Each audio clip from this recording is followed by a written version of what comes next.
இந்த நாளிலும் உங்களோடு ஆண்டுடைய வார்த்தையை பகிர்ந்து கொள்ள கர்த்தர் தந்த இந்த ஸ்லாக்கியத்திற்காய் அவருக்கு நன்றி செலுத்துகிறேன். இந்த நாளில நாம தியானிக்க போகிற காரியம் என்ன அப்படின்னா, நாம் ஒரு 3 காரியத்தை குறித்து நம்ம பார்க்க போகிறோம். வாசிக்கலாம். கொலோசையர் 3ஆம் அதிகாரம் 1ஆம் வசனம். கொலோசையர் 3ஆம் அதிகாரம் 1ஆம் வசனம். நீங்கள் கிறிஸ்துவுடன் கூட எழுந்தது உண்டானால், கிறிஸ்து தேவனுடைய வலது பாரிசத்தில் வீற்றிருக்கும் இடத்தில் உள்ள மேலானவைகளை தேடுங்கள். அப்ப இந்த வசனத்துல நம்ம பார்க்கிறோம், நீங்கள் கிறிஸ்துவுடன் கூட எழுந்ததுண்டானால். நம்ம கிறிஸ்து தெரியும். நமக்காக இந்த உலகத்துல வந்து அடிக்கப்பட்டு நம்மளுக்காக அவர் மரித்து அவர் எழுந்தார் அப்படின்ட்டு. அப்ப நம்மளும் கிறிஸ்துவுடன் கூட இங்க இந்த வசனத்தின் படி பார்க்கும்போது கிறிஸ்துவுடன் கூட எழுந்ததுண்டானால், அடுத்து கிறிஸ்து தேவனுடைய வலது பார்சத்தில் வீற்றிருக்கும். அப்போ கிறிஸ்து எழுந்து என்ன பண்றாரு? தேவனுடைய வலது பார்சத்தில் வீற்றிருக்கிறார். அதே போல நாமளும் அவருடைய வலது பார்சத்துல வீற்றிருக்கிறோமா?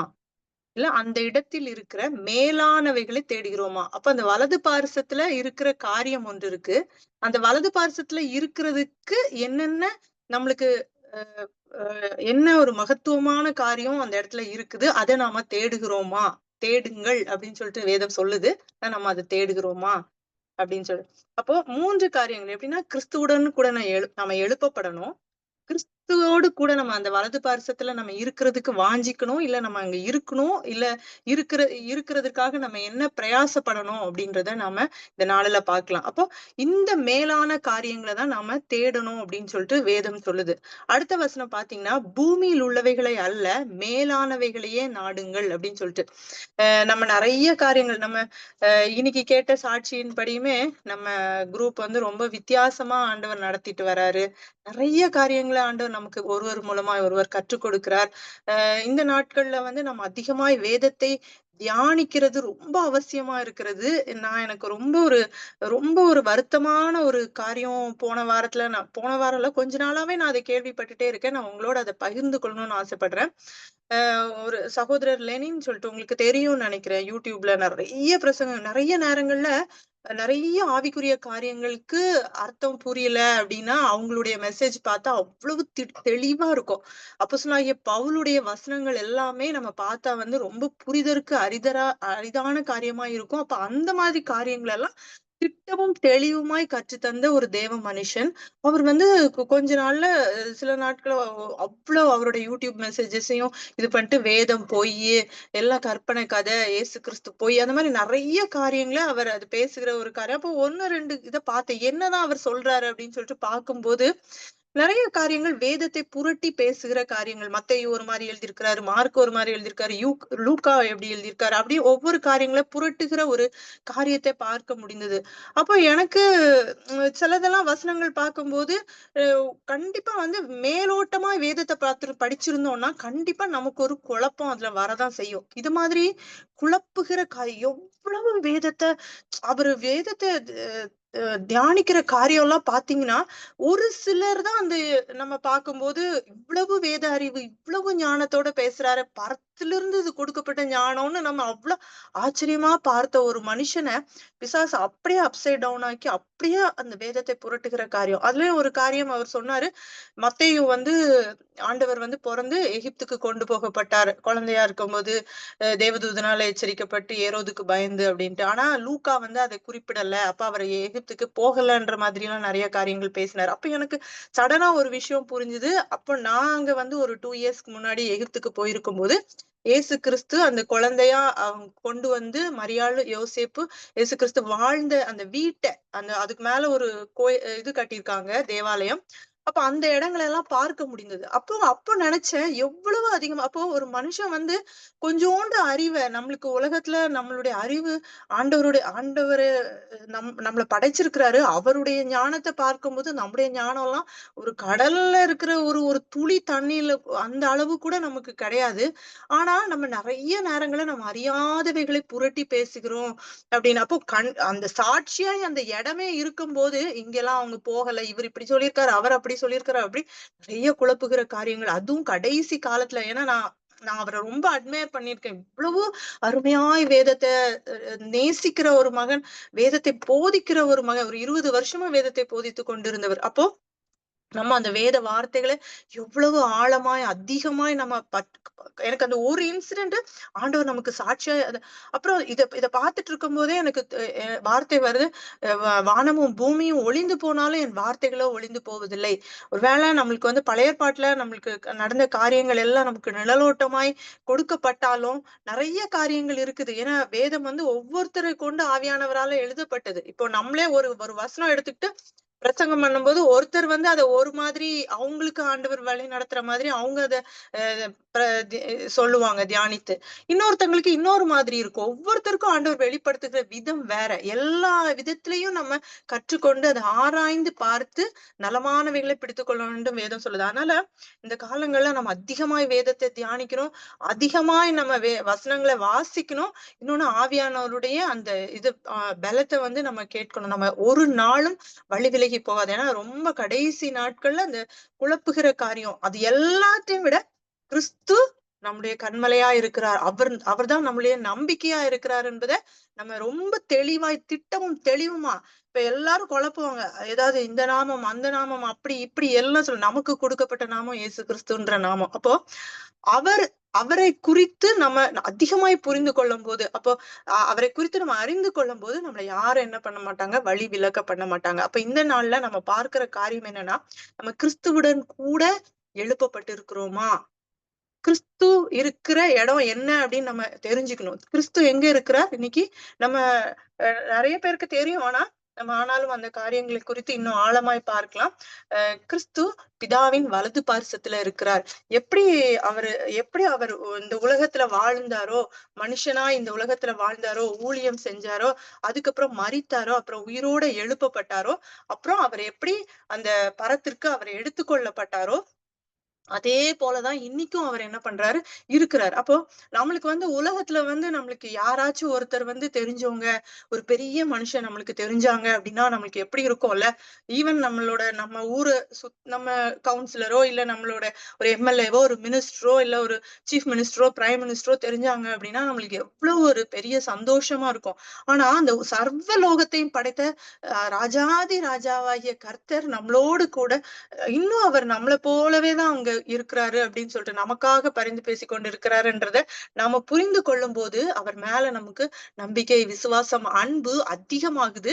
நம்மளுக்கு வேற யாருமே வேண்டாம், நீர் என்னோடு எனக்கு இருக்கிறீர். ஏன்னா நம்முடைய தேவன் மாத்திரம்தான் நான் இந்த உலகத்துல இருக்கிறேன் அப்படின்னு சொல்லிட்டு அவர் இந்த உலகத்துல நமக்காக வந்தாரு, நமக்காக காரியங்களை செய்தார், நமக்காக இன்னும் அவர் இருக்கிறாரு அப்படின்ற அந்த நம்பிக்கை நம்ம ஒவ்வொருவருக்குள்ள இருக்கணும். அப்ப வாசிக்கலாம். அப்போஸ்தலர் 1-அதிகாரம் 11 வாசிக்கலாம். கலிலேயராகிய மனுஷரே, நீங்கள் ஏன் வானத்தை அண்ணாந்து பார்த்து நிற்கிறீர்கள்? உங்களிடத்தில் இன்று வானத்துக்கு எடுத்துக்கொள்ளப்பட்ட இந்த இயேசுவானவர் எப்படி உங்கள் கண்களுக்கு முன்பாக வானத்துக்கு எழுந்தருளி போனாரோ அப்படியே மறுபடியும் வருவார் என்றார்கள். ஆமென். அப்போ இந்த வசனத்தின்படி நம்ம பார்க்கும்போது எப்படி இயேசு கிறிஸ்து இந்த உலகத்துல இருந்து அவர் எடுத்துக்கொள்ளப்பட்டாரோ, மேகங்களோடு அவர் எடுத்துக்கொள்ளப்பட்டாரோ, அதே போல அவர் திரும்ப வருவார் அப்படின்ற விசுவாசம் நமக்குள்ள வேணும். இந்த வசனங்கள் நம்மளுக்கு சாட்சியாய் நம்மளுக்கு சொல்லுது. நம்முடைய ஆண்டவர் என்ன பண்றாரு, இன்னும் அதே மாதிரி எப்படி மனுஷ ரூபமாய் அவர் இந்த உலகத்துல வாழ்ந்து இருந்து இந்த உயிரோட எந்திரிச்சாரோ, அது மாதிரி அந்த உயிரோட எழும்பும் போதும் அவர் எல்லாருக்கும் தரிசனம் ஆகல.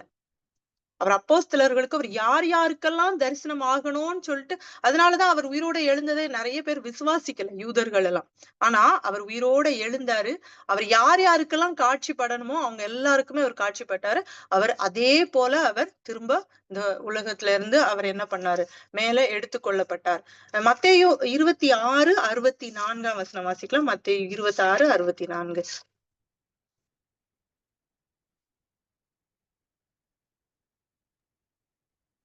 அதற்கு இயேசு, நீர் சொன்னபடிதான், அன்றியும் மனுஷகுமாரன் சர்வ வல்லவருடைய வலது பாரிசத்தில் வீற்றிருப்பதையும் வானத்தின் மேகங்கள் மேல் வருவதையும் அது முதல் காண்பீர்கள் என்று உங்களுக்கு சொல்கிறேன் என்றார். அப்போ இந்த இடத்துல வாசிக்கிறோம் நம்ம இயேசு கிறிஸ்து இந்த உலகத்துல இருந்து அவர் திரும்பி மேல எடுத்துக்கொள்ளப்பட்டார்னு நம்ம பார்த்தோம். அப்ப அவர் எங்க இருக்கிறாரு? அவர் சர்வ வல்லவருடைய வலது பார்சத்தில் வீற்றிருக்கிறார் அப்படின்னு சொல்லிட்டு. அப்போ வலது பார்சத்துல இருக்கிறார் அப்படின்றதுக்கே நமக்கு நிறைய ஆதாரங்கள் இருக்குது. பிதாவின் வலது பார்சத்துல அவர் இன்னும் ஜீவித்து இருக்கிறார். இயேசு கிறிஸ்துவாய் அவர் இருக்கிறார். பிதாவின் மகிமை பொருந்தினவராய் இருக்கிறார் அப்படின்னு சொல்லிட்டு நம்ம பார்க்க முடியும். அநேக வசனங்கள் நம்ம பார்க்க முடியும். இன்னும் கூட வாசிக்கலாம். மார்க் 16:19. இந்த விதமாய் கர்த்தர் அவர்களுடனே பேசின பின்பு பரலோகத்துக்கு எடுத்துக்கொள்ளப்பட்டு தேவனுடைய வலது பார்சத்தில் உட்கார்ந்தார். அப்ப லூக்கா 22:69 வாசிக்கலாம்.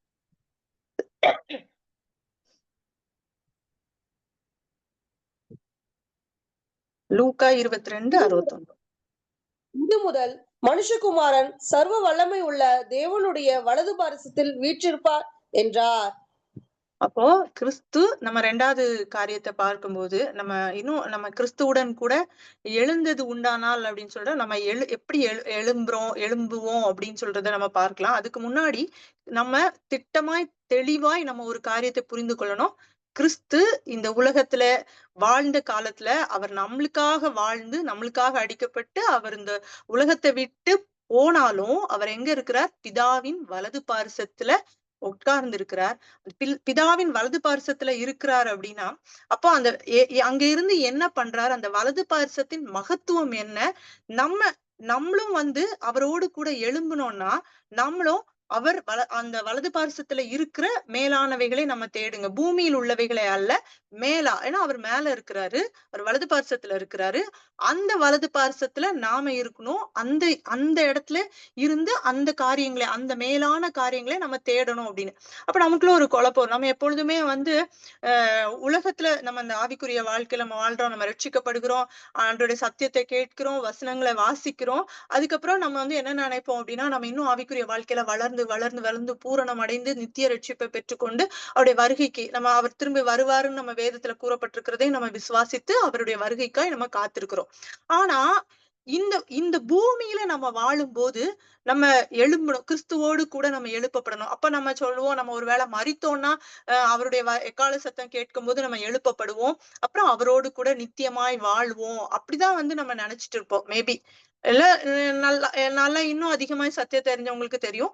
இந்த உலகத்திலேயே நம்ம என்ன பண்ணோம்? அந்த வாழ்க்கையே நம்ம வாழணும் அப்படின்னு சொல்லிட்டு கிறிஸ்துவோடு கூட நம்ம எழுப்பப்படணும். கிறிஸ்துவோடு கூட நம்ம ஆளுகை செய்கிறவர்களா இருக்கணும். எப்படி அவர் அங்க ஏன் அப்படின்னா எபேசியர் 3ஆம் அதிகாரம். ஒரு செகண்ட்.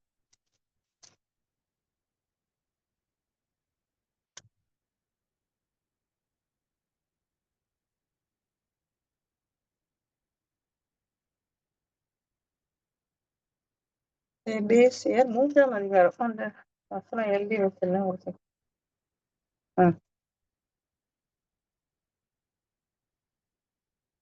உட்காரவும் செய்தார் அப்படின்னு சொல்லிட்டு ஒரு வசனம் இருக்கும். 2வது அதிகாரம் 7வது வசனம். ஓகே, கிறிஸ்து ஓகே. இயேசுவுக்குள் நம்மை அவரோடே கூட எழுப்பி உன்னதங்களிலே அவரோடே கூட உட்காரவும் செய்தார். ஆமென். அப்போ ஆல்ரெடி நம்ம எழுந்தது உண்டானால்னு நம்ம அங்க வாசித்தோம், கிறிஸ்துவுடன் கூட. அப்ப நம்ம எத்தனை பேருக்கு அந்த விசுவாசம் இருக்கு? நம்ம அவரோடு கூட எழுந்துட்டோம் அப்படின்னு சொல்லிட்டு. ஏன்னா இந்த வசனத்துல எபேசியர் 2:7 கிறிஸ்து இயேசுவுக்குள் நம்மை அவரோட கூட எழுப்பி உன்னதங்களிலே அவரோட கூட உட்காரவும் செய்தார் அப்படின்ட்டு பவுல் சொல்றாரு. அப்போ நம்ம எழுப்பப்பட்டு இருந்தோமானால் தான் நம்ம என்ன பண்ண முடியும்? அவரோடு கூட அந்த வலது பார்சத்துல போய் உட்கார முடியும். இப்ப வலது பார்சத்துல உட்கார்ந்து அந்த மேலானவைகளை நம்ம தேடணும். அப்ப ஆல்ரெடி நம்ம உட்காரவும் செய்துட்டாரு. அவர் செய்து முடிச்சிட்டாரு. எல்லா காரியங்களையும் அவர் நமக்காக செய்து முடிச்சிட்டாரு. அவர் நம்ம அதை ஃபாலோ பண்ணணும்னு சொல்லிட்டு நமக்கு முன் வைத்து போயிருக்கிறாரு எல்லா காரியங்களையும். அப்ப நம்ம அதை செய்கிறோமா? நம்ம அதை ஃபாலோ பண்றோமா? நம்ம எழுப்பப்பட்டோமா? எழுப்பி உட்கார வச்சுட்டார். அப்ப நம்ம எல்லாம் எழும்பிட்டோமா? நம்ம உட்கார்ந்துட்டோமா? நம்ம உட்கார்ந்து அந்த வலது பார்சத்தின் மகத்துவங்களை இப்போ நம்ம இந்த உலகத்துல இருக்கும்போது நம்ம இந்த காரியங்கள் எல்லாவற்றையும் அந்த காரியங்கள் எல்லாவற்றையும் அனுபவிக்கிறதற்கு தேவன் நம்மள என்ன பண்ணிருக்கிறாரு, அழைத்திருக்கிறார். அப்ப நம்ம எப்பவும் நம்மளுடைய வாழ்க்கையில நம்ம என்ன நினைப்போம் அப்படின்னா, ஓகே நான் இந்த இந்த உலகத்துல நான் இதுவா வாழ்ந்தேன், பரிசுத்தமாய் வாழ்ந்தேன் அப்படின்னா, இம்மையில நான் பரிசுத்தமாய் வாழ்ந்தேன்னா மறுமையில ஆண்டவர் என்ன அவரோடு கூட எழுப்புவாரு. அந்த நம்ம மரித்த பிறகு நம்முடைய மரணத்திற்கு அப்புறம் இல்லைன்னா அவருடைய வருகையில நம்மள எழுப்பி அவரோடு கூட அந்த மகத்துவங்களில உட்கார வைப்பார் அப்படின்னு சொல்லிட்டு நம்ம நினைப்போம். அப்படி இல்லை. அவர் நம்ம இந்த உலகத்துல வாழும் போதுமே நாம அவரோடு கூட கிறிஸ்து எப்படி மரித்து உயிரோட எழும்பினாரோ அதே போல நம்முடைய நம்ம ஆத்துமா, நம்முடைய ஆவி, நம்முடைய சரீரம் என்ன பண்ணணும், உயிர் தெழுந்து இப்ப மறுபடியும் பிறத்தல் பத்தி நம்ம நிறைய மறுபடியும் பிறக்கணும். நீ மறுபடியும் பிறந்துட்டியா, அதே மாதிரி இந்த கல்யாணம் இதுல கூட மேட்ரிமோனியல் இதுல போட born again எனக்கு வேணும் அப்படின்னு சொல்லிட்டு மறுபடியும் பிறந்திருக்கிறோமா. ஒருவன் ஜலத்தினாலும் ஆவியினாலும் பிறவாட்டால் தேவனுடைய ராஜ்யத்துல பிரவேசிக்க முடியாதுன்னு பார்க்கிறோம். ஆனா நாம கிறிஸ்துவோடு கூட எழுப்பப்பட்டாதான் அவர் ஆல்ரெடி பவுல் இங்க குறிப்பிடுற மாதிரி நம்ம அவரோடு கூட உட்கார்ந்து இருக்கிறோமா வலது பாரிசத்துல. அப்போ அதுல இருக்கிற என்ன மேன்மை என்ன அப்படின்னு சொல்றதே நம்ம இங்க பார்க்கலாம். அப்போ அந்த மகத்துவ ஆசனத்துல அவர் அங்க உட்கார்ந்து இருக்கிறார் அப்படின்னு பரலோகத்தின் மகத்துவ ஆசனத்துல எபிரேயர் 8ஆம் அதிகாரம் 1ஆம் வசனம் வாசிக்கலாம். எபிரேயர் 8:1.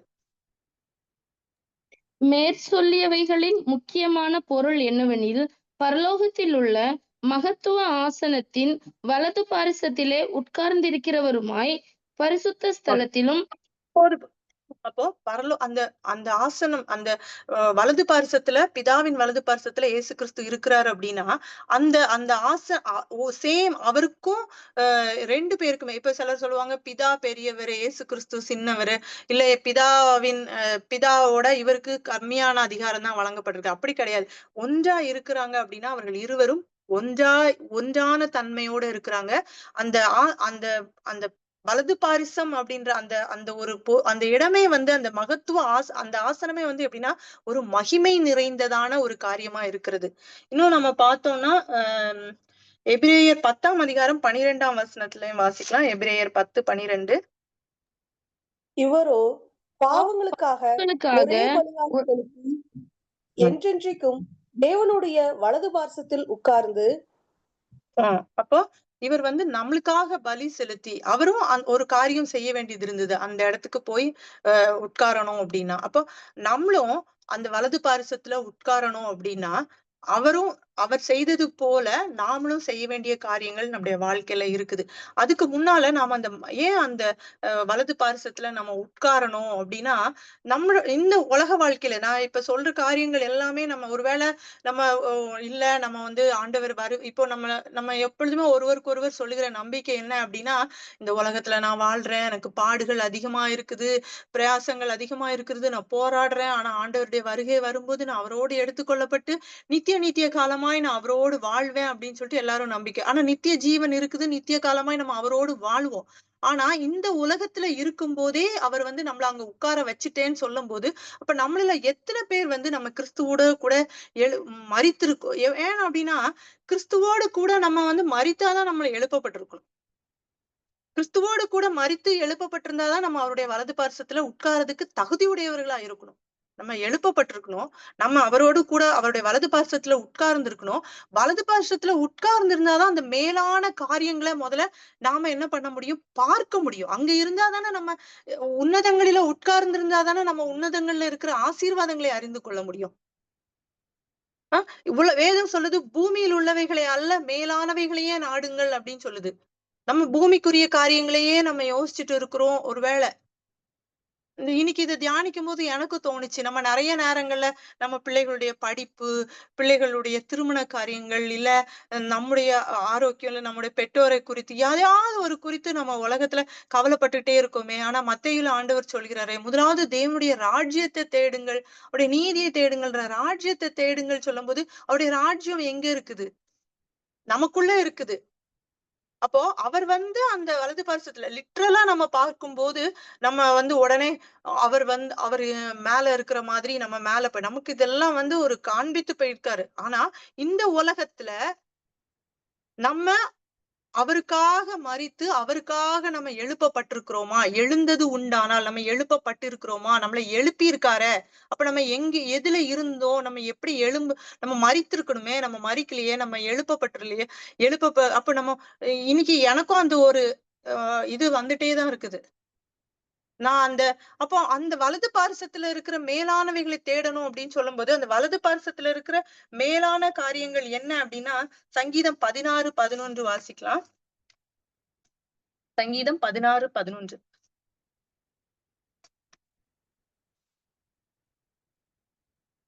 ஜீவ மார்க்கத்தை எனக்கு தெரியப்படுத்துவீர். உம்முடைய சமூகத்தில் பரிபூரண ஆனந்தமும், உம்முடைய வலது பாரிசத்தில் நித்திய பேரின்பமும் உண்டு. ஆமென்.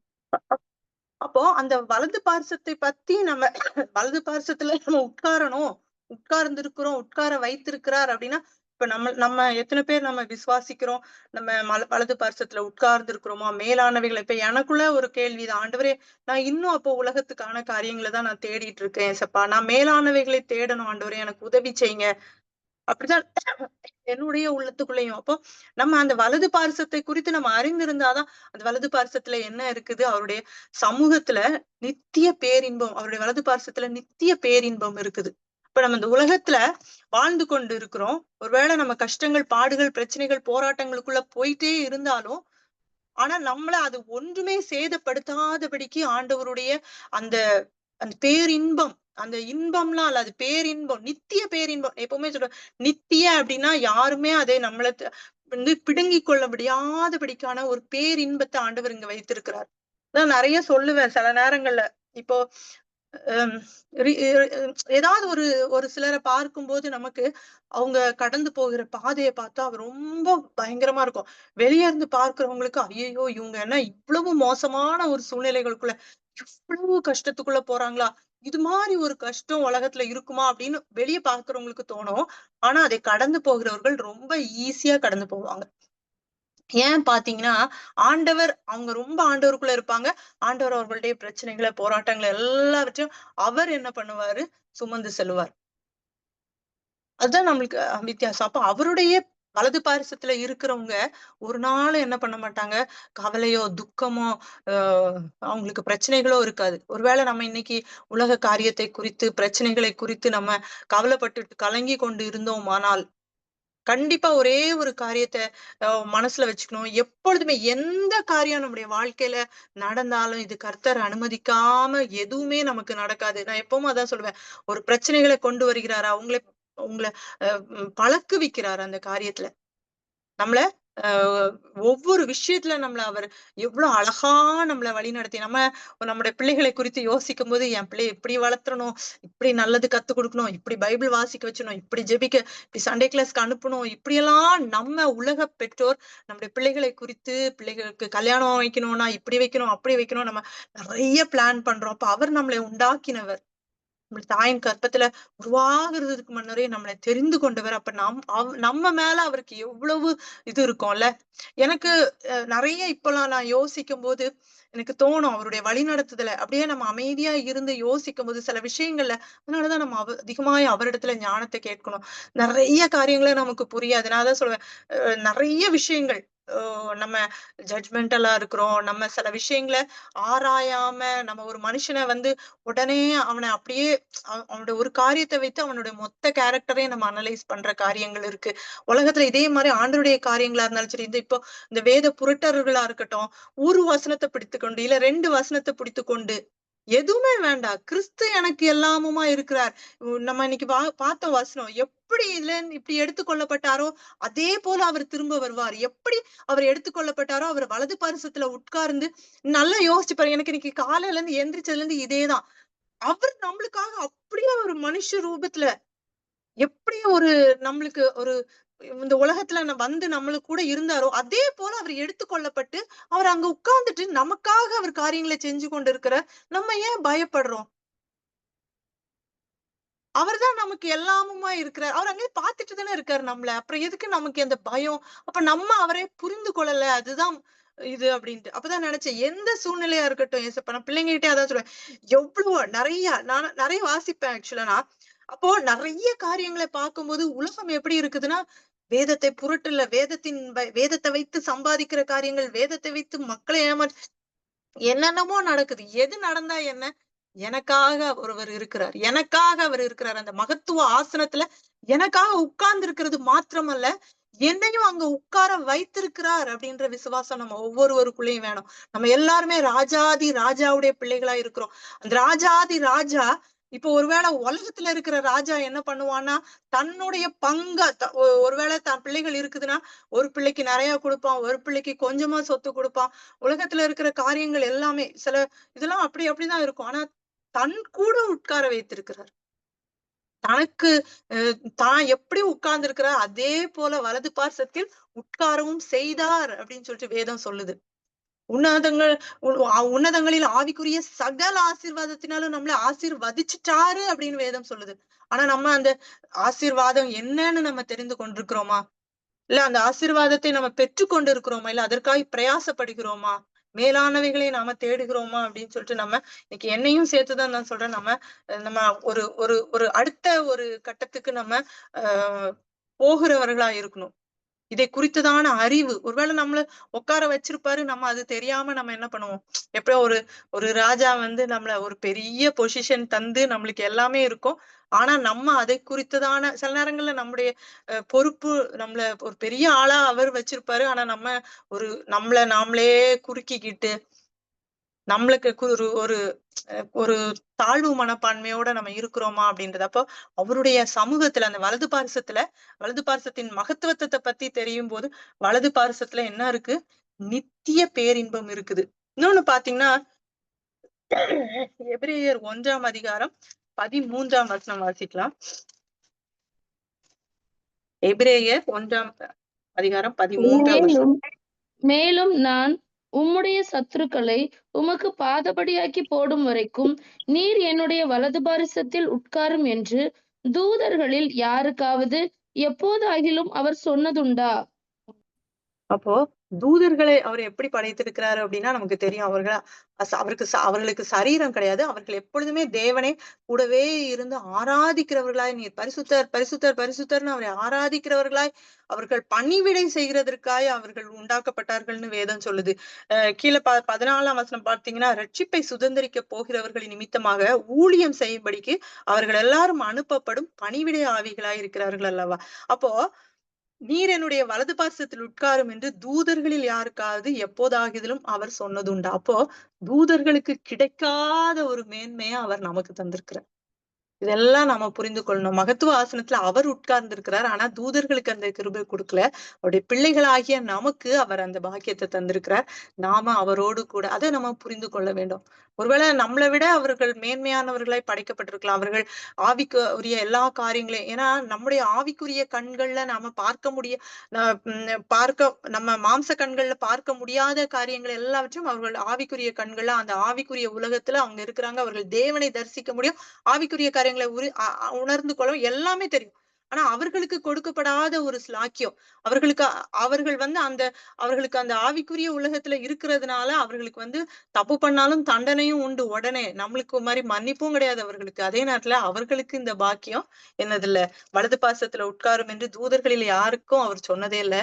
ஆனா அப்போஸ்தலனாகிய பவுல் மூலமாய் அவர் அந்த காரியத்தை நமக்கு வெளிப்படுத்துகிறார். என்ன பண்ணுது? வலது பார்சத்துல நம்ம உட்காரவும் செய்தார் அப்படின்னு சொல்லிட்டு. அப்ப அது எவ்வளவு பெரிய பாக்கியம் என்பதை நாம உணர்ந்து கொள்ளணும். அதே மாதிரி எபிரேயர் 1ஆம் அதிகாரம் அந்த 3ஆம் வசனம் வாசிக்கலாம். எபிரேயர் 1:3. இவர் அவருடைய மகிமையின் பிரகாசமும் அவருடைய தன்மையின் சொரூபமுமாய் இருந்து சர்வத்தையும் தம்முடைய வல்லமையுள்ள வசனத்தினாலே தாங்குகிறவராய், தம்மாலே தாமே நம்முடைய பாவங்களை நீக்கும் சுத்திகரிப்பை உண்டு பண்ணி உன்னதத்தில் உள்ள மகத்துவமானவருடைய வலது பாரிசத்திலே உட்கார்ந்தார். அப்போ அவர் குமாரனை குறித்து இங்க சொல்லும் போது அவர் பிதாவின் மகிமையின் பிரகாசமும் அவருடைய தன்மையின் சொரூபமா இருந்து சர்வத்தையும் தம்முடைய வல்லமையுள்ள வசனம். அப்போ அவர் பிதாவுக்கு ஏற்ற ஒத்த மகிமையுடையவராய் இருந்தார். சகல மகிமையும் கனமும் அவருக்கு கொடுக்கப்பட்டது. அப்ப நம்ம அவரோடு கூட வலது பார்சத்துல இருக்கும் போது அவரை போல நமக்கு எல்லா கிருபைகளையும் அவர் தருகிறார். தன்னுடைய மகிமையினாலும் தன்னுடைய கனத்தினாலும் அவர் நம்மளையும் என்ன பண்றார்? அலங்கரிப்பார். இப்ப நம்ம மேலானவைகளை தேடணும் அப்படின்னு சொல்லும் போது நம்ம அந்த வலது பாரிசத்துல நம்மளை உட்கார வைத்திருக்கிறார் அப்படின்னு சொல்லும்போது ஆல்ரெடி அவர் உட்கார வச்சுட்டாரு. இந்த இந்த இந்த சீட்டு இது உனக்குதான் அப்படின்னு நம்ம ஒவ்வொருவருக்கும் அங்க அலாட் பண்ணியாச்சு. ஆனா நம்ம அங்க உட்கார்ந்துட்டோமா, உட்காரலையா? ஒரு ஃபங்ஷனுக்கு போறோம். ஒரு கல்யாண வீட்டுக்கு போறோம். இப்போ இங்கெல்லாம் வந்து பாத்தீங்கன்னா, ஒவ்வொரு மோஸ்ட்லி இப்போலாம் ரிசர்வ் பண்ணிடும். இது இவங்களுக்கு, இந்த பிளேஸ் இவங்களுக்கு அப்படின்னு சொல்லிட்டு. அப்போ அந்த இடம், நம்மளோட இடம் காலியா இருக்குதா? இல்ல நம்ம அங்க உட்கார்ந்துட்டோமா? நம்ம போய் அங்க ஏற்ற நேரத்துல போய் உட்கார்ந்துட்டோம் அப்படின்னா, நம்ம அந்த இடம் சப்போஸ் நம்ம அங்க போகலைனாலும் அந்த இடம் என்னவா இருக்கும்? நமக்குன்னு ரிசர்வ் பண்ணப்பட்ட இடத்துல வேற யாரும் வந்து உட்கார மாட்டாங்க. ஏன்னா, எனி டைம் அவங்க வருவாங்க. வந்து எழுப்புறது நல்லா இருக்காது. பெரிய பெரிய கல்யாண வீட்டுகள்ல அப்படி இருக்கும். அப்போ அந்த மாதிரி நம்மளுக்கும் அந்த இடம் ரிசர்வ் பண்ணப்பட்டது. நம்மளுக்கு எல்லா கிருபைகளும் அங்க வைக்கப்பட்டிருக்கிறது. ஆனா நம்ம அதை சுதந்தரித்துக் கொண்டிருக்கிறோமா? நம்ம அந்த ஏன்னா அவருக்கு அங்க எல்லா மகிமையும், கனமும் அங்க இருக்குதுன்னு பார்க்கிறோம். அப்ப அந்த கிருபைகளை அவர் நமக்கும் வைத்திருக்கிறார். எல்லா அதிகாரமும். அதனாலதான் ஆதியாகமத்துல பாத்தீங்கன்னா, சகலத்தையும் ஆண்டு கொள்ளுவான்னு சொல்லிட்டுதான் அவங்கள ஆசீர்வதித்து விட்டாரு. ஆனா அவங்க அந்த கிருபையை அவங்க அங்க இழந்து போனாங்க. அதே மாதிரி நம்மளுக்கும் வந்து இந்த உலகத்திலேயே சகலத்தையும் ஆண்டு கொள்ளுகிற அந்த கிருபைகளை அவர் நமக்கு தந்திருக்கிறார். ஆனா நம்ம அதை யூஸ் பண்றோமா? நம்ம அந்த அத்தாரிட்டி, அந்த அதிகாரம், அந்த வல்லமை, அந்த மகிமை, அந்த கனம் நம்மளுக்கு எல்லாமே கொடுத்திருக்கிறார். அப்போ நம்ம அதற்கு தகுதி உடையவர்களாய் நம்ம ஆண்டவர் எல்லாம் மாத்துறதுக்கு எல்லாத்தையுமே அவர் செஞ்சிருக்காரு. நான் சொல்றது வந்து நம்ம மரித்து எழும்பி நம்ம ஆண்டவரோடு கூட வாழ்கிற வாழ்க்கை அல்ல. இந்த உலகத்துல இருக்கும்போது நமக்கு ஆவிக்குரிய எல்லா காரியங்களையும் நம்முடைய மாம்சத்துல இந்த மாம்சத்தோட நம்ம போராடிக்கிட்டு இருக்கிறோமா? நிறைய நேரங்கள்ல தெரியுது. சில காரியங்களே ஆண்டவர் நம்முடைய வாழ்க்கையில அனுமதிக்கிறது.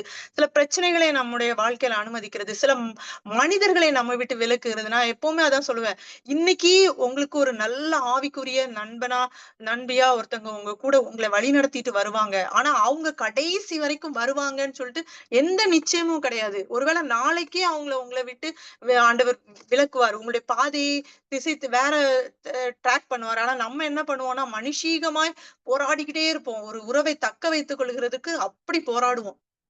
அங்க ஆண்டவருடைய சித்தம் என்னது என்பதை நாம நிறைய நேரங்கள்ல அது சண்டை போட்டுதான் அது பிரியணும் அப்படின்லாம் கிடையாது. அது ஆண்டவருடைய சித்தம் நம்மளுடைய பாதையை வேற பாதையில திசை திருப்புறதுக்கா இருக்கும். ஆனா அதை விட்டுட்டு நம்ம என்ன பண்ணுவோம்? அதையே இறுக்கி பிடிச்சுக்கிட்டு அதனாலதான் பிரச்சனைகளும் போராட்டங்களும் எப்பொழுதுமே. ஆண்டவர் என்ன நம்மளுக்கு வாழ்க்கையில அனுமதிக்கிறாரோ, சில மனிதர்களே சில காலகட்டம் வரைக்கும் தான். சில உறவுகளை ஈவன் நம்முடைய தாய் தகப்பன்மார கூட நம்மளுக்கு ஒரு காலகட்டம் வரைக்கும் தான் அவர் நம்மளோட வாழ்க்கையில அனுமதிப்பார். எல்லா விஷயத்திலயும் அவர் நம்மளோடு இடைப்படணும். அவர் நம்மளுடைய வாழ்க்கையில கிரியை செய்யணும் அப்படின்றதுக்கு நாம என்ன பண்ணணும்? அனுமதிக்கணும். ஒருவேளை உங்க பிள்ளைகளை குறித்தும் சிலருக்கு இப்ப எனக்குமே ஒரு ஒரு மாதிரி ஒரு அப்சர்ஷன் இருக்கும் பிள்ளைங்க மேல. எப்பொழுதுமே பிள்ளைங்க என்ன பண்ணாங்கன்னு இருக்கும். அது கூட தவறுதான். ஏன்னா ஆண்டவர் அவர்களுக்கு சகலத்தையும் நேர்த்தியாய் நம்ம உட்கார்ந்து அதை நிதானித்து யோசிச்சோம்னா நம்மளுக்கு எல்லாமே புரியும். அவங்களுக்கு என்ன தேவை என்பதை அவர் அறிவார். அப்போ அந்தந்த காரியங்கள்ல அவர் சகலத்தையும் நேர்த்தியாய் அப்ப அங்க நம்முடைய மனுஷீக ஞானத்தை நம்ம எந்த இடத்துலயும் நம்ம என்ன பண்ணக்கூடாது? இது பண்ணக்கூடாது. போய் ஆண்டோடைய சித்தம் நம்முடைய வாழ்க்கையில நம்மளுக்கு அவர் என்ன வைத்திருக்கிறாரோ அந்த மேலானதை அதனாலதான் எப்பொழுதுமே தேவனுடைய ராஜ்யத்துக்கு அடுத்தவைகளை நம்ம தேடிக்கொண்டு இருக்கும் போது ஏன்னா இந்த வல்லமை, இந்த அதிகாரம், இந்த கனம் இது எல்லாம் நம்மிடத்துல இருந்ததுன்னா நம்ம எத்தனை பேரை ஆண்டவருக்கு ஆதாயப்படுத்த முடியும்? இதுலயும் பார்த்தோம். 1 பேதுரு 3ஆம் அதிகாரம் 22ஆம் வசனம் வாசிக்கலாம். அவர் பரலோகத்திற்கு போய் தேவனுடைய வலது பாரிசத்தில் இருக்கிறார். தேவ தூதர்களும் அதிகாரங்களும் வல்லமைகளும் அவருக்கு கீழ்ப்பட்டிருக்கிறது. அப்போ நம்ம முதல்ல பார்த்தோம், தேவதூதருக்கு கூட கொடுக்காத ஒரு கிருபை அந்த தேவனுடைய வலது பாரிசம் அப்படின்னு சொல்லிட்டு. இங்க பார்க்கும்போது அவர் வலது பாரிசத்துல இருக்கிறார். தேவதூதர்களும் அதிகாரங்களும் வல்லமைகளும் அவருக்கு கீழ்ப்பட்டிருக்கிறது. நம்ம எபிரேயர்லயே பார்க்கும்போது தேவதூதர்கள்லாம் யாரு? பணிவிடை ஆவிகளா இருக்கிறாங்க. நம்மளுக்கு ரட்சிப்பை சுதந்திரித்து கொள்ள போகிற நம்மளுக்காக பணிவிடை செய்யறதுக்கு பணிவிடை ஆவிகளா இருக்கிறாங்க அப்படின்னு சொல்லிட்டு நம்முடைய ஜெபத்தை எடுத்துட்டு போறதுக்கும் மற்ற காரியங்களுக்காகவும் அவர் நம்மள தேவதூதர்களை உண்டாக்கி இருக்கிறார் அப்படின்னு சொல்லிட்டு. அப்போ இந்த இடத்துல பார்க்கும்போது அந்த வலது பார்சத்துல அவர் இருக்கிறார், தேவதூதர்களும் அதிகாரங்களும் வல்லமைகளும் அவருக்கு கீழ்ப்பட்டு இருக்கிறது அப்படின்னு. அப்போ நம்ம வலது பார்சத்துல இருந்தா நம்மளுக்கும் என்ன இருக்கும்? தேவதூதர்கள் மேல அதிகாரம் இருக்கும். ஆனா நிறைய பேர் தேவதூதர்களை வணங்குகிற காரியம், மைக்கேல் தூதர், காபிரியல் தூதர் எல்லாம் அவங்களுடைய பிக்சர் எல்லாம் வச்சுட்டு வணங்குகிற ஒரு காரியம் இருக்கு. ஆனா நம்மளுக்கு தேவன் எவ்வளவு பெரிய பாக்கியத்தை வேதத்துல வைத்திருக்கிறார் என்பதை நம்ம அநேக நேரங்கள்ல புரிந்து கொள்கிறதே இல்லை. தேவதூதர்கள், அதிகாரங்கள், வல்லமைகள் எல்லாம் அவருக்கு கீழ்ப்பட்டு இருக்கிறது. அவருக்கு என்னெல்லாம் அதிகாரம் இருக்கோ எல்லா காரியங்களையும் நமக்கு அவர் தந்திருக்கிறார். வலது பார்சத்துல உட்கார்ந்து இருக்கிறோம்னா நாம் கிறிஸ்துவுக்குள் நம்ம நினைக்கிறோம், நம்ம இந்த உலகத்துல நான் கிறிஸ்துவுக்குள்ள இருக்கிறேன், கிறிஸ்துவோடு கூட இருக்கிறேன், கிறிஸ்துவுக்கா இருக்கிறேன் அப்படின்னு சொல்லிட்டு நம்ம அவருக்குள்ள இருக்கும்போது நாம இந்த காரியங்கள் எல்லாவற்றையும் நம்ம பெற்றுக்கொள்ள முடியும். வல்லமை, அதிகாரங்கள் எல்லாவற்றையும் நம்ம பெற்றுக்கொள்ள முடியும். அந்த மேலான பாக்கியத்திற்கு நாம தகுதியுடையவர்களா இருக்கணும். நான் இன்னும் பார்த்தோம் அப்படின்னா, அப்போஸ்தலனாகிய பவுல் அப்போஸ்தலர் 7ஆம் அதிகாரம் 55ஆம் வசனம் வாசிக்கலாம். அப்போஸ்தலர் 7:55. அவன் பரிசுத்த ஆவியினாலே நிறைந்தவனாய் வானத்தை அண்ணாந்து பார்த்து தேவனுடைய மகிமையும் தேவனுடைய வலது பாரிசத்தில் இயேசுவானவர் நிற்கிறதையும் கண்டு. இதுல பார்க்கும்போது ஸ்தேவானை பத்தி சொல்லும் போது, ஸ்தேவான் வந்து இங்கதான் இருக்கிறான். அவனை குறித்து அநேக காரியங்கள் அவனை இது பண்றாங்க, குற்றப்படுத்தி கொண்டு இருக்கும்போது அவன் பரிசுத்த ஆவியினால நிறைந்தவனாய் வானத்தை அண்ணாந்து பார்க்கும்போது அவன் யாரை பார்க்கிறான்? தேவனுடைய மகிமையை காண்கிறான். தேவனுடைய வலது பார்சத்தில் இயேசுவானவர் நிற்கிறதையும் கண்டு, அதோ வானங்கள் திறந்திருக்கிறதையும் மனுஷகுமாரன் தேவனுடைய வலது பார்சத்தில் நிற்கிறதையும் காண்கிறேன் அப்படின்னு சொல்லிட்டு. அப்போ அந்த வலது பாரிசத்துல தேவனுடைய மகிமை அங்கு நிறைந்திருக்கிறத அங்க ஸ்தேவான் பார்க்கிறார். அதான் சாம் ஜெபத்ரே பிரதர் சொல்லுவாங்க, எல்லா இடத்துலயும் இயேசு கிறிஸ்து வந்து அந்த வலது பார்சத்துல உட்கார்ந்து இருக்கிறாருன்னா வேதத்துல குறிப்பிடப்பட்டிருக்கிறது. ஆனா இந்த ஒரு இடத்துல வந்து இயேசுவானவர் நிற்கிறத ஸ்தேவான் காண்கிறான் அப்படின்னு சொல்லும் போது அவங்க என்ன சொல்லுவாங்கன்னா, ஸ்தேவான் அவ்வளவு வல்லமையாய் ஆண்டவருக்காய் இரத்த சாட்சியாய் மரித்த ஒரு ஊழியக்காரர். அப்போ அவரை குறித்து அங்க குற்றப்படுத்தி அவரை கொலை பண்ண போறாங்க. அவர் இரத்த சாட்சியாய் மரிக்க போகிறாரு. அவர் மரித்து எங்க போவாரு? தேவனுடைய சமூகத்துக்கு அங்க போகிறாரு. அப்ப அவரை வரவேற்கிறதுக்கு ஆண்டவர் வந்து அந்த இடத்துல அந்த மகத்துவ ஆசனத்துல இருந்து அவரை எந்திரிச்சு நிக்கிறாரு, நின்னு தன்னுடைய பிள்ளையை வரவேற்கிறார் அப்படின்னு சொல்லிட்டு சாம் ஜெபத்ரே ஐயா சொல்லுவாங்க. அது அவர் அவ்வளவு அருமையா நம்முடைய ஆண்டவரை குறித்து அவர் அங்க பேசுவார். எனக்கு அதை கேட்கும் போது ரொம்ப ஒரு சந்தோஷமா, ஒரு மாதிரி எப்படி இருக்கும்னா, நம்ம வந்து நிறைய நேரங்கள்ல நான் பெரியவன், நான் வந்து இந்த இடத்துக்கு இறங்கி போக மாட்டேன், நான் மத்தவங்களுக்காக ஏன் இறங்கி போனோம், என்னுடைய இதை வந்து நான் விட்டு கொடுக்க மாட்டேன் அப்படின்லாம் நம்ம சொல்லுவோம். ஆனா சர்வ வல்லமையும் படைத்த எப்படின்னா, ஸ்தேவான் வந்து தேவனுடைய மகிமையை அங்க பார்க்கிறாரு. ஆனா அந்த இடத்துல வந்து அவர் இயேசு கிறிஸ்துவே அங்க நிற்கிறதை பார்க்கிறாரு. எப்பவுமே அவர்கள் 2 பேரும் ஒன்றாய் இருக்கிறார்கள். அந்த சர்வ வல்லமையுள்ள பிதாவாகிய தேவனுடைய மகிமையினாலதான் இயேசு கிறிஸ்து அங்க நிரம்பி இருக்கிறார். அவர் வந்து அவருடைய அந்த சரீரத்திலேயே உலகத்துக்கு வந்து மனுஷனா தேவன் வந்தாரு அப்படின்றது எல்லாமே நம்மளுக்கு தெரியும். இப்ப இந்த இடத்துல அவர் நிற்கிறாரு அப்படின்னு சொல்லும் போது தன்னுடைய பிள்ளையை வரவேற்கிறதுக்காக உட்கார்ந்திருந்த ஒரு ராஜா வந்து எப்படி எந்திரிச்சு தன்னுடைய குடிமகனை வரவேற்கிறதுக்காக எந்திரிப்பாரோ அதே மாதிரி அங்க வலது பாரிசத்துல அவர் நின்னு அவர் தன்னை வரவேற்கிறதையும் அவருடைய மகிமையையும் அங்கு ஸ்தேவான் பார்க்கிறார். அப்போ தன்னுடைய பிள்ளைகளுக்கு மகிமையும் கனத்தையும் கொடுக்கிற தேவன் மாத்திரமல்ல, தன் பிள்ளை தன் சமூகத்துக்கு வரப்போகுது, இல்ல தன் பிள்ளைக்கு நீ என்ன கனப்படுத்துற, இந்த உலகத்துல இருந்து எனக்காக பாடுகள். தேவானை எல்லாரும் எவ்வளவு நீங்க பாத்தீங்கன்னா கல்லறிந்து இது பண்ணிருப்பாங்க அவரை. அப்போ அந்த இடத்துல வந்து பார்க்கும்போது என்ன சொல்றாரு, ஏன்னா நின்னு அவரை வரவேற்கிற ஒரு காரியம். அப்ப ஸ்தேவான் கூட அங்க மரண நேரத்துல இவர்களுக்கு இந்த பாவத்தை தாதிரும் என்று சொல்லி நித்திரை அடைந்தான் அப்படின்னு சொல்லிட்டு அங்க பார்க்கிறோம். அப்போ நம்முடைய ஆண்டவர் எப்படிப்பட்டவர், நமக்கு எவ்வளவு பெரிய பாக்கியத்தை தந்திருக்காரு, நமக்காக அவர் என்ன வேணா செய்வாரு அப்படின்றத நாம புரிந்து கொள்ள முடியும். அப்போ அந்த அந்த மகத்துவத்தை நம்ம அந்த வலது பாரிசத்தை குறித்து நம்மளுக்கு இந்த காரியங்களை நம்ம அந்த மகத்துவத்தை நாம அறிந்து கொண்டோம் அப்படின்னா நம்மள ஆண்டவர் எவ்வளவு நேசிக்கிறார் என்பதை நாம புரிந்து கொள்ள முடியும். நமக்காக அவர் என்ன பண்ணும், எது வேணாலும் அவர் செய்ய அவர் ரெடியா இருக்கிறார். நம்ம போல அல்ல, உலக மனுஷரை போல அல்ல. ஒருவேளை நம்முடைய பெற்றோர் கூட சில நேரங்கள்ல நமக்காக சில காரியங்களை விட்டு கொடுக்க மாட்டாங்க.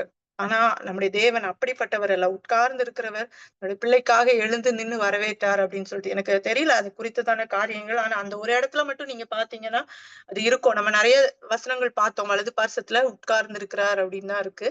அந்த ஒரு இடத்துல அவர் நிற்கிறதே ஸ்தேவான் பார்க்கிற ஒரு காரியம். அது ஸ்தேவானுக்கு அவர் ஒரு இது கொடுக்குறாரு அப்படின்னு சொல்லிட்டு, தன் பிள்ளை வரப்போகுது அப்படின்னு சொல்லிட்டு அந்த தகப்பனுடைய அன்பை நம்ம அதுல புரிந்து கொள்ள முடியும்.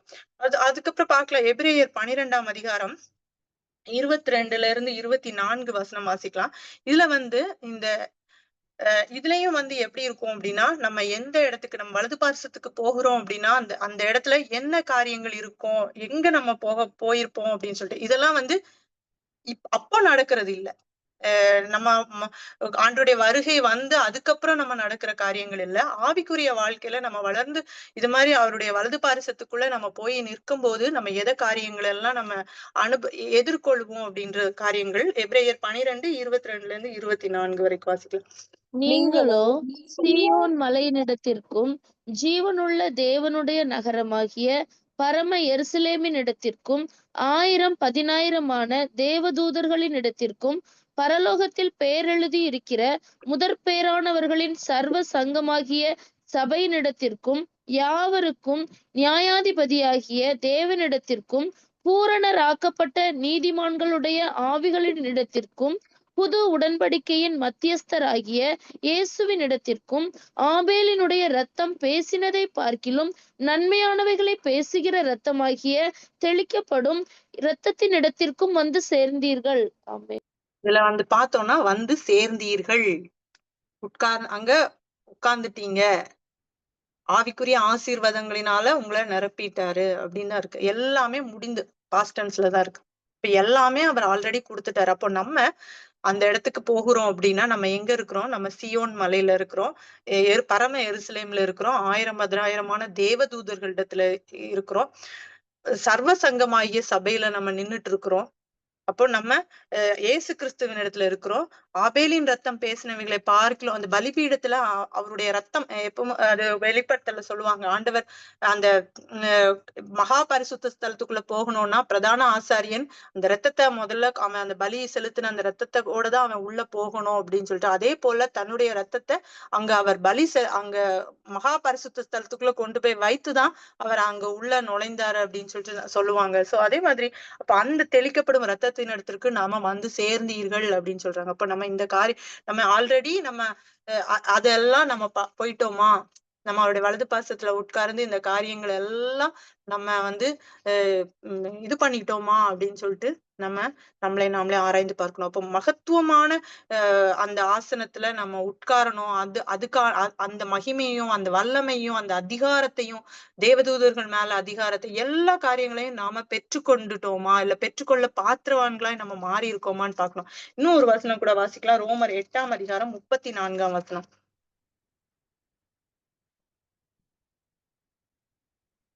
ரோமர் 8:34. ஆக்கினைக்குள்ளாக தீர்க்கிறவன் யார்? கிறிஸ்துவே மரித்தவர், அவரே எழுந்தும் இருக்கிறவர், அவரே தேவனுடைய வலது பாரிசத்திலும் இருக்கிறவர், நமக்காக வேண்டுதல் செய்கிறவரும் அவரே. ஆமென். அப்போ கிறிஸ்து வலது பார்சத்துல இருந்து நமக்காக என்ன பண்றார், வேண்டுதல் செய்துகிட்டும் இருக்கிறாரு அப்படின்னு சொல்லிட்டு. ஒருவேளை அப்ப நம்ம அந்த இடத்துல நம்ம போகணும், நம்ம அதற்கு தகுதியாய் மாறணும். அப்ப அந்த காரியங்கள் எல்லாம் நம்முடைய வாழ்க்கையில நடக்கணும்.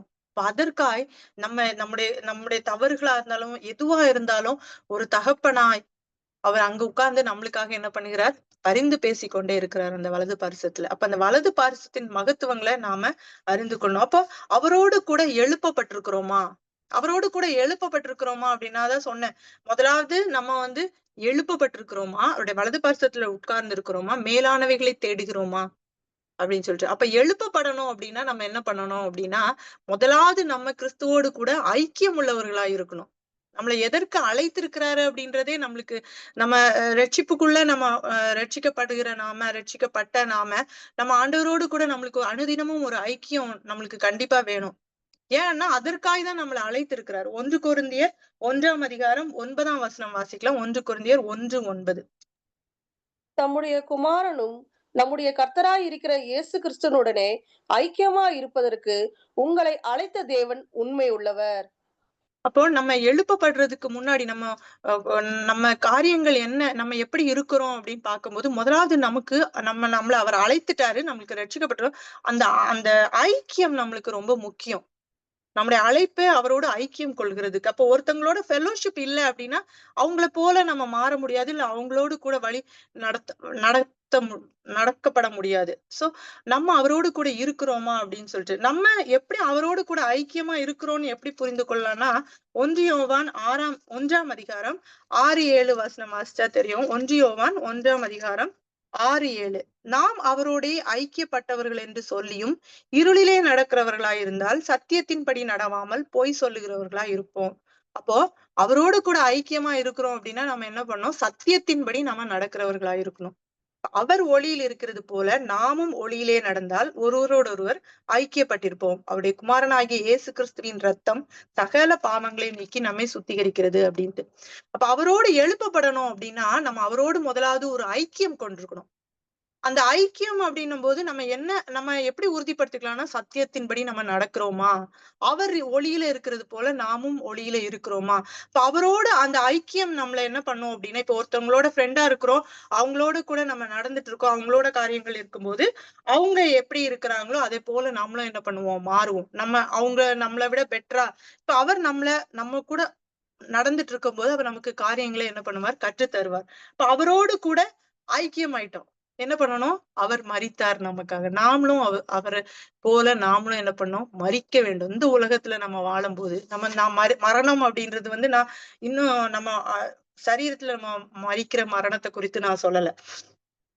கொலோசையர் 2ஆம் அதிகாரம் 12, 13 வாசிக்கலாம். திரும்பவும் கொலோசையர் 2, 12, 13. ஞானஸ்தானத்தில் அவரோடு கூட அடக்கம் பண்ணப்பட்டவர்களாகவும் அதனாலே அவரை மரித்தோரிலிருந்து எழுப்பின தேவனுடைய செயலின் மேலுள்ள விசுவாசத்தினாலே அவரோடு கூட எழுந்தவர்களாகவும் இருக்கிறீர்கள். உங்கள் பாவங்களினாலேயும் உங்கள் மாம்ச விருப்பம் இல்லாதவர்களாயும் போதுமா? ஞான ஸ்நானத்தினாலே நாம என்ன பண்ணப்படுகிறோம்? அவரோடு கூட அடக்கம் பண்ணப்படுகிறோம். நான் எப்பொழுதுமே சொல்றேன், எல்லா இடத்துலயும் இந்த ஞானஸ்தானம் ரொம்ப முக்கியம் அப்படின்னு. லாஸ்ட் வீக் எடுக்கும்போதும் நம்ம சொன்னோம், செத்த கிரியைகளற நம்ம சுத்திகரிக்கிறது அப்படின்னு. அது மாத்திரமல்ல, ஞானஸ்தானம் எடுத்தாதான் நம்ம அவரோடு கூட மரிக்க முடியும். அவரோடு கூட மரித்ததற்கு அடையாளம் என்னன்னா, அவரோடு கூட நம்ம அடக்கம் படணும். அவரோடு கூட மரித்தாதான் அவரோடு கூட எழுப்பப்படணும். எழுப்பப்பட்டாதான் நம்ம அவருடைய வலது பரிசத்துல உட்கார முடியும். அந்த வலது பரிசத்துல உட்கார்ந்தாதான் அந்த மேன்மையான காரியங்களை நாம பெற்றுக்கொள்ள முடியும் இந்த உலகத்துல வாழும்போது. அப்போ நம்ம அவரோடு கூட அடக்கம் பண்ணப்படுகிற ஒரு அனுபவம் நமக்குள்ள காணப்பட வேண்டும். மரிக்கணும் அப்படின்றது இந்த சரீரம் மரிக்கணும். நிறைய ரொம்ப கஷ்டம்தான். ஒரு மரித்த சரீரம்க்கு எந்த ஒரு உணர்ச்சியும் இருக்காது. யாரு திட்டுனாலும் அதுக்கு பேசாது. யாரு தொ எப்பொழுதுமே இப்போ நீங்க பார்த்தீங்க அப்படின்னா, தியானம், மெடிடேஷன், சித்தர்கள் அதெல்லாம் நெறைய குறித்து பேசுவாங்க. நெறைய அந்த அத ஹிந்து அப்படின்னு சொல்லுவாங்க. அப்படி ஹிந்து தத்துவம் அப்படின்னு சொல்ல முடியாது. அது ஒருவேளை பிசாசு அத அ இ இந்து இப்போ அந்த எல்லாத்தையுமே விக்கிரக வழிபாடு அந்த மாரி அவன் அத தனக்குன்னு எடுத்துக்கொண்டு போயிட்டான். ஆனா நெறைய பேர் ஞானம் பெறுகிறதற்காக போய் உட்கார்ந்து தவம் இருந்தவங்க எல்லாருமே சொல்லுகிற காரியம் என்னன்னா, நான் என்ற அகந்தை ஒழியணும் நம்மள விட்டு அப்படின்னு. அதத்தான் நம்முடைய வேதமும் சொல்லுகிறது. நாம மரிக்கணும் அப்படின்னு சொல்லிட்டு. ரோமர் 6ஆம் அதிகாரம் 3 to 5 வாசிக்கலாம். ரோமர் 6, 3 to 5. கிறிஸ்து இயேசுவுக்குள்ளாக ஞானஸ்தானம் பெற்ற நாம் அனைவரும் அவருடைய மரணத்துக்குள்ளாக ஞானஸ்தானம் பெற்றதை அறியாமல் இருக்கிறீர்களா? மேலும் பிதாவின் மகிமையினாலே கிறிஸ்து மரித்தோரிலிருந்து எழுப்பப்பட்டது போல நாமும் புதிதான ஜீவனுள்ளவராய் நடந்து கொள்ளும்படி அவருடைய மரணத்துக்குள்ளாகவும் ஞானஸ்தானத்தினாலே கிறிஸ்துவோடனே கூட அடக்கம் பண்ணப்பட்டோம். ஆதலால் அவருடைய மரணத்தின் சாயல் நாம் இணைக்கப்பட்டவர்களானால் அவர் உயிர்த்தெழுதலின் சாயலிலும் இணைக்கப்பட்டிருக்கிறோம். நாம் இனி அப்போ பாவத்துக்கு போதும். அப்போ அவருடைய மரணத்தின் சாயலில நாம நாம இணைக்கப்பட்டிருக்கிறோமா? நாம் அவரோடு கூட மரித்திருக்கிறோமா? அந்த அந்த அனுபவத்துக்குள்ளாய் நம்ம போயிருக்கிறோமா அப்படின்னு சொல்லிட்டு நம்ம யோசிக்கணும். இப்போ பவுல் பாத்தீங்க அப்படின்னா கலாத்தியர் 2ஆம் அதிகாரம் 20ஆம் வசனம் வாசிக்கலாம். கலாத்தியர் 2:20. கிறிஸ்துவுடனே கூட சிலுவையில் அறையப்பட்டேன். ஆயினும் நான் அல்ல, கிறிஸ்துவே எனக்குள்ளே பிழைத்திருக்கிறார். நான் இப்பொழுது மாமிசத்தில் பிழைத்திருக்கிறதோ, என்னிடத்தில் அன்பு கூர்ந்து எனக்காக தம்மை தான் ஒப்பு கொடுத்த தேவனுடைய குமாரனை பற்றும் விசுவாசத்தினாலே பிழைத்திருக்கிறேன். ஆமென். அப்போ பவுல் என்ன சொல்ற, நம்ம ஞானஸ்தானத்தினால அவரோடு கூட நம்ம மரிக்கணும் அப்படின்னு சொல்றார். நம்ம அடக்கம் பண்ணப்படணும். ஞானஸ்தானம்ன்றது இந்த தண்ணிக்குள்ள மூழ்கிறதே வந்து நம்ம அடக்கம் பண்ணப்படுகிறதுக்கு அப்படின்னு. அப்போ மரிக்கிற அந்த அனுபவத்துக்குள்ள ஒவ்வொரு கிறிஸ்தவர்களும் போகணும். அப்போ இப்ப இங்க பவுல் சொல்ற மாதிரி நான் சிலுவையில் அறையப்பட்டேன், கிறிஸ்துவுடனே கூட சிலுவையில் அறையப்பட்டேன், ஆயினும் பிழைத்திருக்கிறேன். இனி நான் அல்ல, கிறிஸ்துவே எனக்குள் பிழைத்திருக்கிறார் அப்படின்னு சொல்லிட்டு. அப்போ நம்ம சிலுவையில் அறையப்படணும். சிலுவையில அறையப்படணும்னா நம்மள பிடிச்சு டைரக்டா பிடிச்சு சிலுவையில அறையிற காரியம் கிடையாது. இல்ல நம்ம வந்து ஆண்டவர ஆண்டவர் நம்மளுக்காக இது பண்ணார், மரிக்க சொல்லி இருக்கிறாரு, போய் சொல்லிட்டு சூசைட் பண்ணிடு, இதுல ஏதோ ஒரு காரியம் பண்ணும். சிலர்லாம் அந்த மாதிரி எல்லாம் நிறைய நம்ம கேள்விப்படுறோம். அந்த மாதிரி எல்லாம் கிடையாது. நான் என்ற ஒரு இதே நமக்குள்ள இருக்கக்கூடாது. நம்முடைய சரீரம் எப்படி இருக்கும்னா, ஒரு மரித்தவன் எப்படி இது பண்ணுவானோ, நம்முடைய பாவ சரீரம் முற்றிலுமாய் நம்மளை விட்டு போயிடணும். நம்ம ஆவிக்குரிய சரீரம் தான் நமக்குள்ள இருக்கணும். எப்படி அந்த மரித்து அந்த உயிர் தெழுகிற அனுபவம். அதனாலதான் அங்க பவுலுக்கு வந்து அந்த அனுபவம் இருந்தது. நான் சிலுவையில் அறையப்பட்டேன் அப்படின்னு சொல்றாரு. அந்த அனுபவத்துக்குள்ள போகும்போது நம்மளுக்கு உலக காரியங்கள், பூமிக்கு அடுத்த காரியங்கள், எதை குறித்து ஒரு மரித்த மனிதனுக்கு ஏதாவது ஒண்ணு உணர்வு இருக்குமா? ஒண்ணுமே கிடையாது. அப்போ அதை போன்ற ஒரு அனுபவத்துக்குள்ளாய் நம்ம போனோம். அதாவது ரோமர் 6ஆம் அதிகாரம் 11ஆம் வசனத்திலையும் பாவத்திற்கு மரித்தவர்களாகவும் தேவனுக்கென்று பிழைத்தவர்களாகவும் இருக்கணும் அப்படின்னு. ரோமர் 6:11 எழுதிக்கோங்க. டைம் வேற நிறைய ஆயிடுச்சு. அதே மாதிரி ரோமர் 8:10 சரீரமானது பாவத்து நிமித்தம் மரித்ததாயும் நீதி நிமித்தம் உயிர்ப்பிக்கப்பட்ட. அப்ப பாவத்திற்கு மரிக்கணும் நாம. ஆண்டவரோடு கூட எழுப்பப்பட வேண்டுமானால் முற்றிலுமாய். கொலோசியர் 2:20 இருக்கும், உலக வழிபாடுகளுக்கு, உலக காரியங்களுக்கு நாம மரிக்கணும். சிலர் ஆனா உடனே என்ன சொல்லுவாங்கன்னா, உலகத்தோட நம்ம ஒத்து வாழணும், நம்ம நிறைய காரியங்களை நம்ம விட்டு கொடுத்துதான் வாழணும், இந்த உலகத்துல வாழணும்னா அப்படின்னு.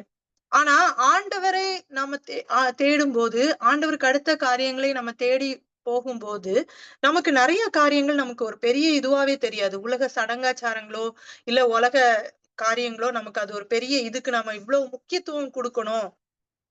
இப்போ அது நம்மளுக்கு வித்தியாசம் தெரியும். நம்ம எல்லா காரியங்களுக்கும் நம்ம எப்படி முக்கியத்துவம். ஆனா அதே நேரத்துல நான் சொல்ற மாதிரி உடனே எல்லாவற்றையும் விட்டு பெந்தேகோஸ்தேக்காரங்க ஒரு மாதிரி ஆண்டவருக்காக நம்ம அவருடைய வருகைக்காக காத்திருக்கிறோம், நம்ம இப்படிதான் நம்ம வாழணும், சில நிறைய சட்டதிட்டங்களை நம்ம சபையில இது பண்ணி நம்மள முடக்குகிற காரியமும் இருக்கு. இப்படிதான் இருக்கணும். சாரி, நான் அப்படி இந்த பெந்தேகோஸ்தே அப்படின்னு சொல்றேன். பட் அவங்க இதுல நிறைய உண்டு. இப்படி இருந்தாதான், இப்படி கல்யாண வீட்டுல போய் சாப்பிடக்கூடாது, மரண வீட்டுல போய் சாப்பிடக்கூடாது, அப்படிலாம் நிறைய உண்டு. அப்படிலாம் இருந்தாதான் நம்ம ஆண்டவருக்கென்று பிரித்தெடுக்கப்பட்டவர்கள் அப்படி இருக்கும். அப்படி இல்லை, ஆண்டவர் நம்மள வழி நடத்துவார். எது கரெக்ட் எது தப்பு அப்படின்னு உங்களுக்குள்ளதான் நான் சொன்னேன்ல, இந்த மனுஷனுடைய காரியங்களை குறித்து இவர் இப்படி புரட்டுறாரே அப்படின்னு யோசிக்கும் போது ஆண்டவர் எனக்கு அந்த இடத்த காண்பிக்கிறார். நான் அவர் வாழ்ந்த அந்த வீட்டை அவங்க சாட்சியாய், அது எகிப்து வந்து ஒரு இந்த நாடு,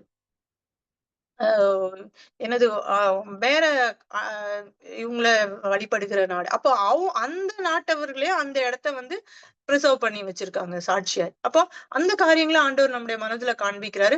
வானமும் பூமியும் ஒளிந்து போனாலும் என் வார்த்தைகளோ ஒளிந்து போவதில்லை. இதுக்கு பிறகு வார்த்தையை புரட்டுறாங்கன்னு சொல்ற காரியங்கள் எல்லாம் நம்ம நம்ப கூடாது. அப்போ நமக்கு ஒரு தெளிவு. அப்ப எதைனாலும் ஆராய்ந்து பார்க்கிறதுக்கு ஆண்டவர் நமக்கு உதவி செய்வார். எந்த இடத்துக்கு நம்ம போனோம், எந்த இடத்துக்கு போக கூடாது. இவங்க நல்லா ஜாலியா இருக்காங்க, நல்லா ட்ரெஸ் பண்ணிட்டு ஸ்டைலா சர்ச்சுக்கு போறாங்க, இவங்க எல்லாம் ஆண்டவருக்கு பிரியமான பிள்ளைகளே இல்ல அப்படின்னுவாங்க சிலர். அப்படியெல்லாம் கிடையாது. வெளி தோற்றத்தை வைத்து ஒரு மனுஷனை நம்ம ஒரு நாளும் என்ன பண்ணக்கூடாது, எடை போடுகிற காரியம் கிடையாது. அப்போ பவுலை போல நாமளும் வந்து கிறிஸ்துவுக்காக மரிக்கிற ஒரு காரியம், கிறிஸ்துவுக்காக சிலுவையில் அறையப்படுகிற ஒரு காரியம், கிறிஸ்துவுக்காக இது பாடுபடுதல் அப்படின்னு சொல்லும் போது போய் அடி வாங்குறதா அப்படிலாம் கிடையாது. அது ஆவிக்குரிய வாழ்க்கையில நம்ம என்னென்ன காரியங்கள் நம்மள விட்டு நமக்கு தெரியாது. நம்ம எதுவுமே நம்ம ஒண்ணுமே பண்ண தேவையில்ல. நம்முடைய சூழ்நிலைகள பார்க்கும்போது ஒருவேளை மற்றவர்களுக்கு ரொம்ப பரிதாபமா இருக்கலாம். ஆனா ஆண்டவர் நம்மள நேர்த்தியாய் நடத்துவாரு. அவருக்கு அதுக்காக அதான் பாடுபடுதல் அப்படின்னு சொல்லும்போது, ஒருவேளை நம்ம ரத்தம் சிந்துற அளவுக்கு நீங்க இன்னும் பாடுபடலையே அப்படின்னு சொல்லிட்டு பவுல் சொல்லுவாரு. அந்த மாதிரிதான். ஆண்டவர் நம்மள அழகாய் நேர்த்தியாய் வழி நடத்துவார். அதான் நீங்க பார்த்தீங்க அப்படின்னா, பிலிப்பியர் 3ஆம் அதிகாரம் 10ஆம் வசனம் வாசிக்கலாம். பிலிப்பியர் 3:10. இப்படி நான் அவரையும் அவருடைய உயிர்த்தெழுதலின் வல்லமையும் அவருடைய பாடுகளின் ஐக்கியத்தையும் அறிந்திருக்கிறதற்கு அவருடைய மரணத்துக்கு ஒப்பான மரணத்துக்குள்ளாகி எப்படியானாலும் எப்படியினும் நான் மரித்தோரிலிருந்து உயிர்த்தெழுந்திருப்பதற்கு தகுதியா இருக்கும்படிக்கு அப்போ பவுல் இங்க என்ன சொல்றாருன்னா, அவருடைய உயிர்த்தெழுதலின் வல்லமையும், அவருடைய பாடுகளின் ஐக்கியத்தையும் அறிகிறதற்கு, அவருடைய மரணத்திற்கு ஒப்பான மரணத்திற்கு ஆகி, எப்படியாயினும் நான் மரித்தோரிலிருந்து உயிரோடு எழுந்திருப்பதற்கு தகுதியாகும் படிக்கும் அவருக்காக இதுக்கெல்லாம் நான் தகுதியாகும் படிக்கு எல்லாவற்றையும் நஷ்டம் என்று விட்டேன் குப்பையா. அவரோட கூட மரித்துட்டேன். அவரோட கூட உயிர் தெழுகிறதற்கு தகுதியாகிறதுக்காக நான் இப்ப எல்லாத்தையும் அப்ப ஒவ்வொரு ஃபேஸையும் பவுல் கடக்குறாரு. மரிக்கணும். கிறிஸ்துவுக்காக நான் மரிக்கணும். கிறிஸ்துவுக்காக நான் சிலுவையில அறையப்பட்டுட்டேன்னு அடுத்தது என்ன சொல்றாரு? மரிச்சுட்டேன். இனி அவரோடு கூட நான் உயிரோட எழும்பணும். அதுக்கு தகுதி உள்ளவனாகும்படிக்கு அப்படின்ட்டு. ஒவ்வொரு வாழ்கிற வாழ்க்கையிலேயே நம்ம இந்த உலகத்திலேயே நம்ம அவரோடு கூட மரித்து, அவரோடு கூட உயிரோட எழும்புகிற காரியம். அதனாலதான் சொல்லுவாரு, நான் உங்களை இனி நான் மாம்சத்தின்படி உங்களை எல்லாம் அறியேன். மாம்சத்தின்படி நான் கிறிஸ்துவையும் அறியேன் அப்படின்னு சொல்லுவார். நிறைய வசனங்கள் இருக்குது. கலாத்தியர் 6:14 வாசிக்கலாம். கலாத்தியர் 6:14. நானோ நம்முடைய கர்த்தராகிய இயேசு கிறிஸ்துவை சிலுவையை குறித்தே அல்லாமல் வேறொன்றையும் குறித்து மேன்மை பாராட்டாது இருப்பேனாக. அவரால் உலகம் எனக்கு சிலுவை அறையுண்டதா இருக்கிறது. நானும் உலகத்திற்கு சிலுவை அறையுண்டவனா இருக்கிறேன். அப்போ அவரால நான் என்ன பண்ணேன்? சிலுவையில அறையுண்டு இருக்கிறேன். உலகமும் எனக்கு உலக காரியங்களும் எனக்கு எல்லாமே எனக்கு இதாகிப்பட்டுச்சு. உலக காரியங்கள் எதுவுமே இல்ல என் கண்ணுல இல்ல அப்படின்னு சொல்றாரு.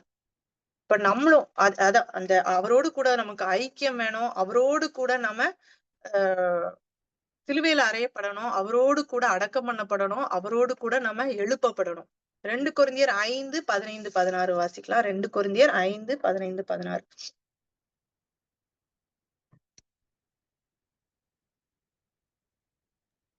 பிழைத்திருக்கிறவர்கள் இனி தங்களுக்கென்று பிழைத்திராமல் தங்களுக்காக மரித்து எழுந்தவருக்கென்று பிழைத்திருக்கும்படி அவர் எல்லாருக்காகவும் மரித்தார் என்று நிதானிக்கிறோம். ஆகையால் இது முதற்கொண்டு நாங்கள் ஒருவனையும் மாமிசத்தின்படி அறியோம்.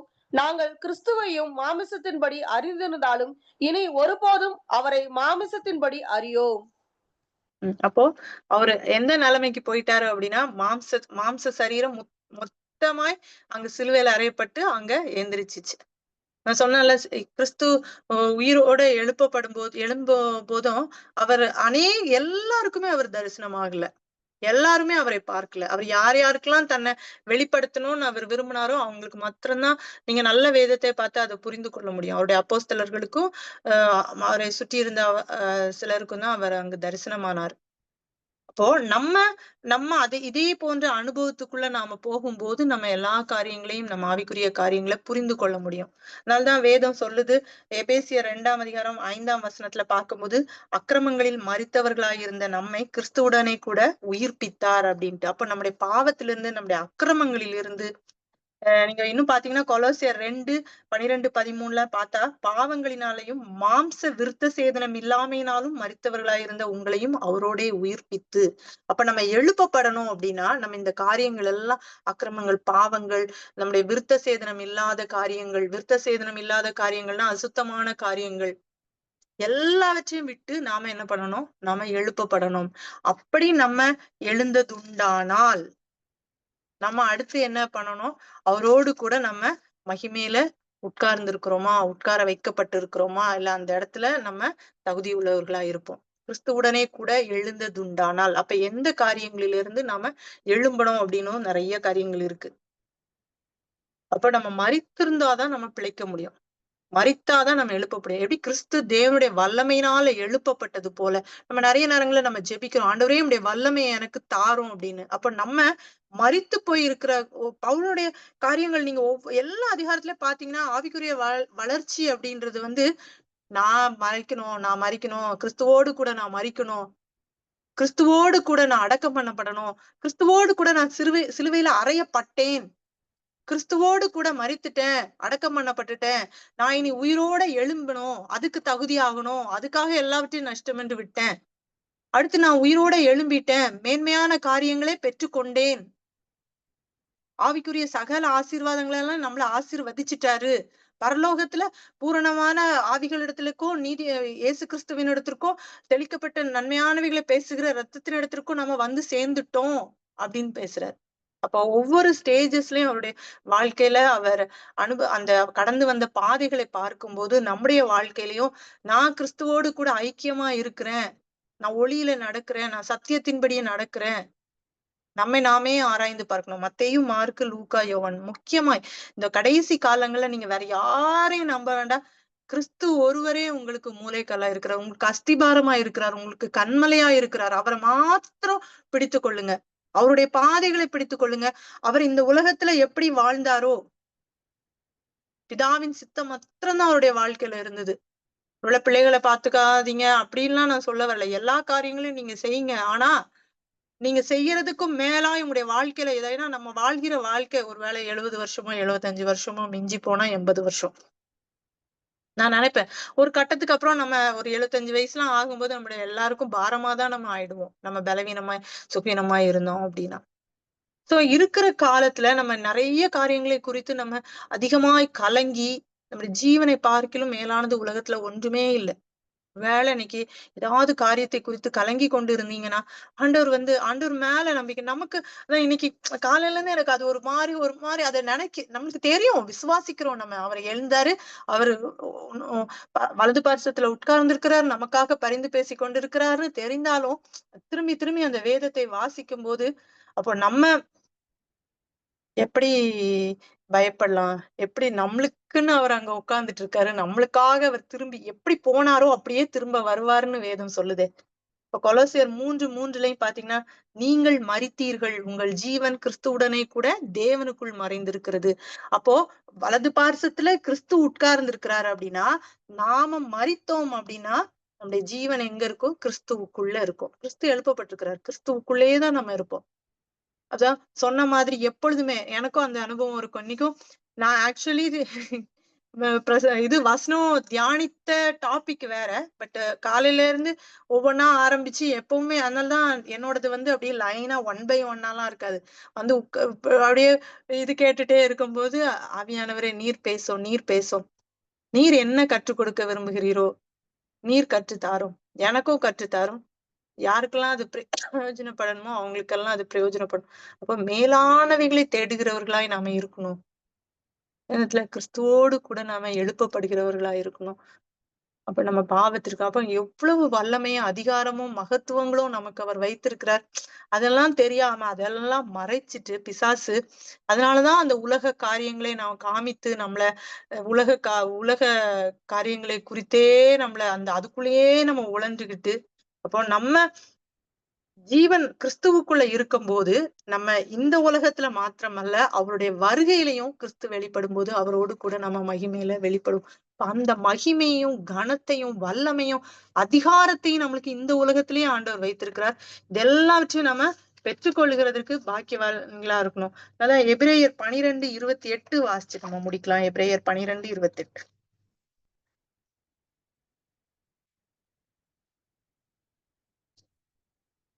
எபிரேயர் 12:21 தான்க்கா இருக்கு. 28 எபிரேயர் 12:28.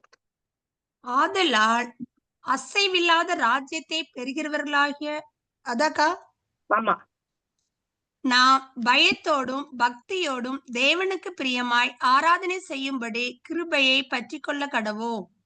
அப்போ தேவனுடைய ராஜ்யம்ன்றது ஒரு அசைவில்லாத ஒரு நித்தியமான ஒரு காரியம். அப்ப அதை பெற்றுக்கொள்ள பிரயாசப்படுகிற நாம என்ன பண்ணோம்? அவனுடைய கிருபையை பற்றி கொண்டுனோம்னா எல்லா காரியத்திலும் ஆண்டவர் நம்மள என்ன பண்ணுவார்? வழி நடத்துவார். கர்த்தர் தாமே இந்த வார்த்தைகளை ஆசீர்வதிப்பாராக.